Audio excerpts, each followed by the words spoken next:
আপুদের সবসময় কমপ্লেন আমি কেন আমার বাসার ভিডিওগুলো ছাড়ি না, আমার রুম গোছানো, আমার রুম ডেকোর করার ভিডিও তাদের অনেক বেশি পছন্দ।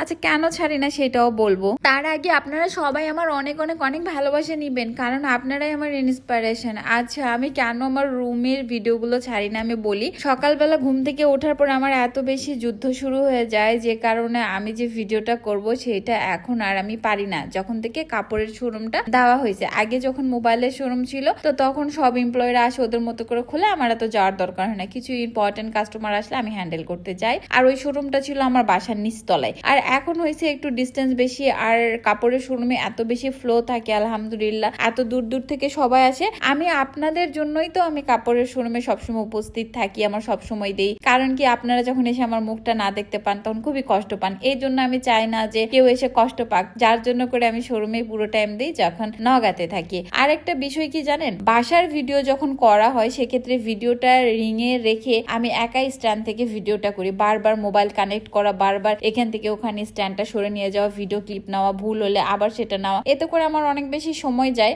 আর রুমের ডেকোরেশনের যে ভিডিওগুলো হয় এগুলোর এডিটটা খেয়াল করবেন, খুবই স্পেশাল হয়। এই এডিট করতে আমার মিনিমাম 5 থেকে 6 ঘন্টা লেগে যায়, যেখানে অন্য ভিডিও আমি হয়তো 15-20 মিনিট বা 1 ঘন্টার মধ্যে আমার অল ওভার কমপ্লিট হয়ে যায়। কিন্তু রুম ডেকোর বা রুমের মধ্যে যেগুলো কাজকর্ম সে করা হয়, এই ভিডিওটা এডিট করতে মিনিমাম 6 ঘন্টা লেগেই যায়। আর যখন ভিডিওটা শুট করা শুরু হয় তখন একা থাকি, তো যেমন আজকে টোটাল ভিডিও কিন্তু আমি একা করছি, তখন বারবার এই জিনিসগুলো চেক করতে আমার টাইম কিল হয়ে যায়। আর এখন যেহেতু আমি অনেক ব্যস্ত, সেটা আসলে আমি ব্যালেন্স করতে পারছি না। তবে ভিডিও করি আর না করি, আমার জীবনের সকাল শুরু হয় ঠিক এইভাবে প্রতিনিয়ত। একদিন 2 দিন একটু ওদিক ওদিক হয় মাসে, তাছাড়া 28 দিনই বলা চলে বা এভারেজ 30 দিনই বলা চলে আমার ডেটাই শুরু হয় এভাবে। সকালে ওঠা, আমার রুম টুম গোছানো, একদম পরিষ্কার করা, প্রত্যেকটা ফার্নিচার ফ্লোর প্রতিদিন পরিষ্কার করা, বেসিন থেকে শুরু করে প্রত্যেকটা জিনিস পরিষ্কার হবে, প্রতিদিনের কাপড় প্রতিদিন কাচাকাচি করা, এর মধ্যে রান্নাবাড়ি শেষ করা, এর মধ্যে আমার 5টা পেজ টোটাল, ইউটিউব, টিকটক আর ফেসবুক দিয়ে 5টা পেজ মেনটেন করা, সেগুলো কমেন্ট মেনটেন করা, এগুলো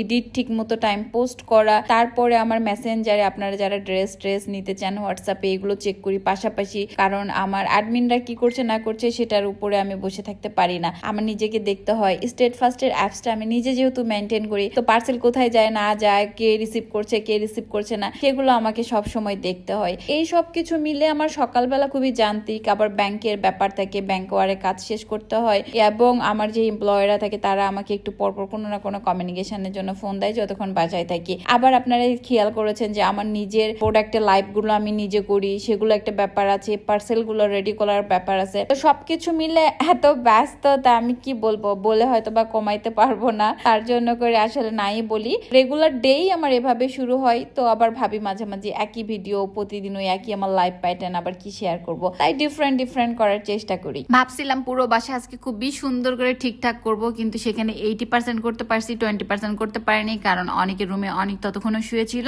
আর এর মাঝে অফিস থেকে বারবার ফোন আসতেছে, কোম্পানির লোকগুলো আসছে, তো তাদের সাথে কমিউনিকেশন করতে হবে এবং তারা আমার জন্য বসে থাকবে, বিষয়টা খারাপ লাগবে না। তারপরেও বেশি না, আমি 2 ঘন্টার মতো বসায় রাখছিলাম, কারণ আমি যখন বাসায় কাজ করা শুরু করি একেবারে অ্যাক্সিডেন্ট যেগুলো খুবই খারাপ সংবাদ, সে ছাড়া আমি বাসা থেকে বের হই না। সে মহা যত বড়ই মানুষ হোক, আমি বলি আপনি বসেন, আমার বাসার কাজ শেষ করে আসছি। আমার লজিকটা হলো, আমি যদি আমার বাড়িটাকে সুন্দরভাবে না গুছিয়ে বের হতে পারি, আমার সকাল শুভ হয় না, আমি কোনো কাজ ভালোভাবে করি না। আর আমার এই বাসার কাজ করার জন্য আমি আমার সম্পূর্ণ মূল্যবান টাইমটা এখানে দিতে চাই, এবং আমার বাসা আগে ঠিকঠাক, তারপর আমার দুনিয়ার সবকিছু ঠিকঠাক। হয়তো বা প্রপার ওয়েতে এখনো বিজনেসম্যান হয়ে উঠতে পারিনি, আমি হতেও চাই না সেইটা, তারপরে আমার বাসা ঠিকঠাক। বাসার প্রতি আমার অন্য রকমের একটা প্রেম। আপনারা জানেন আমার বাসার যদি নিজস্ব সবকিছু না থাকতো আমি মারা যেতাম, কারণ আমার যখন ডিভোর্স হয়ে গেছে, মানে একটা সংসার থেকে আমি বাড়িতে আসছি, সেখানে এসে যদি আমার একটা বাড়ি না থাকতো নিজস্ব, তাহলে আমি বেঁচে থাকতে পারতাম না। আর থ্যাঙ্কস আমার বাবাকে, আমার বাবা এত জেন্টেল একটা পার্সন, তিনি আমাকে বলতেন যে আমার মেয়ের জন্য আলাদা বাসা দরকার, এবং আমাদের প্রপার্টি বলা চলে 80% প্রপার্টি আমার বাবা আমার নামে লিখে দিয়েছে। তো আমার বাবা কখনোই চিন্তা করেনি আমার আরেকটা ছেলে মেয়ে আছে, যদিও এটা করা হয়তো বা ঠিক হয়নি, কিন্তু আমার বাবা মার একটা বিশ্বাস আছে আমার সন্তান কাউকে ফেলবে না, আর এই কারণে আমার উপরে অনেক দায়িত্ব। যাই হোক, অনেক পার্সোনাল গল্পও করে নিলাম। আজকে যে ড্রেসটা আমি পরছি এটা অ্যাডভার্টাইজ করা হয়নি, আমি শোরুমে যেতে কি অলরেডি 2টা সেল, এবং আমি পরার পরে নসিন আপু একটা নিয়ে গেছে আর আমি একটা নিয়েছি, 4টা সোল্ড আউট হয়ে গেছে, আর মেবি 4-5টার মতো আছে। ড্রেসটা যাদের যাদের ভালো লাগবে নিবেন, এবং এটাতে কিন্তু আমাদের হ্যান্ডমেড কাজ করা আছে, মায়ের হাতের ছোঁয়া। আর সকাল থেকে লাস্ট অফ আমি যা যা ইউজ করছি, ব্যান্ড, ব্যাগ, জুতা, জামা, যা কিছু, সরি জুতা বাদে, টিপ, তারপরে ওড়না, ড্রেস, ড্রেস, সকালের ড্রেস, পালাজো সবকিছু, রিং টিং, ইয়াররিং সব আমার পেজের, এবং আপনারা চাইলে আমাদের পেজ কিংবা আমাদের শোরুম থেকে নিতে পারেন। এর মাঝে আমি একটা ছোট্ট কথা শেয়ার করব। সেদিন আমি একটা রিলস সার্চ দিলাম, তো আমার এই গ্রিন কালারের হিলস পরে আমি সেটা সার্চি, একজন ওখানে আরেকজনকে মেনশন দিয়ে বলছে, দেখ দোস্ত তোর ফেভারিট সাপরি কালার। তো আমি আপনাকে বলি, একটা কলেজের ম্যাডাম, একটা স্কুলের ম্যাডাম বা একটা প্রফেসর মানুষ,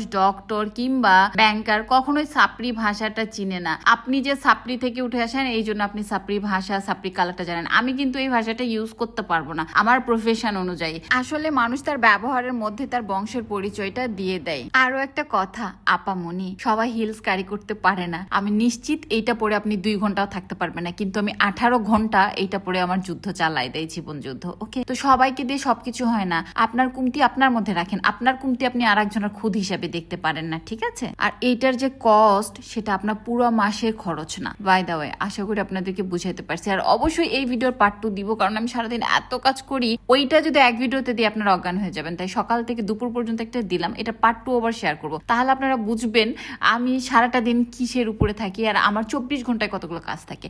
আল্লাহ হাফেজ।